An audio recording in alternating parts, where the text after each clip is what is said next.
We've been wondering for the last couple of months whether or not the Sean Payton-led Broncos were going to make nice and reunite with their leading rusher from last year, Latavius Murray, Zach, and also the guy who, for what it's worth, has some history with Sean Payton, former New Orleans Saint running back as well. But we've got some resolution on that today.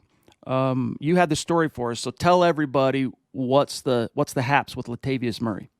Yeah, I mean, you and I were among many people who thought when the Broncos, even before they hired Sean Payton, we thought they'd bring back Latavius Murray, who looked really well in place of Melvin Gordon. He brought some stability to that position. He was really a glowing spot in a season that didn't have too many, but apparently he's not coming back to Denver, at least not now, according to Mike List, who would be surprised if the Broncos brought him back. And that's not really that much of breaking news to me. They went out and signed Samaje Perine. They went out and signed Tony Jones. They have Javonte Williams. They're working at running backs like Sean Tucker from Syracuse. They have some young guys on the roster like Tyler Batty, Demarie Crockett, and those type of people. So I wish Latavius well. I think he still has plenty left in the tank where he can help a team as a backup running back. He visited Buffalo, so maybe he'll land there, but it's not looking like he's coming back to Denver for a year or two.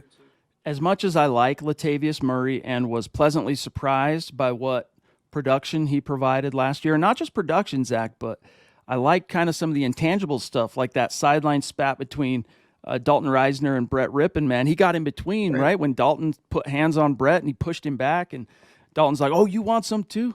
Anyway, that's neither here nor there. But he pleasantly surprised and impressed me last season, so I've kind of been keeping the hope alive a little bit because as a depth option, man, he proved to be quite valuable.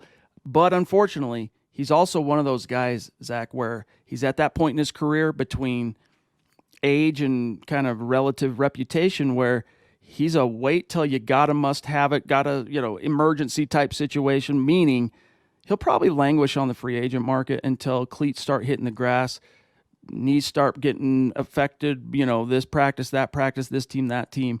And that could end up being the Broncos for what it's worth. It's just not right now.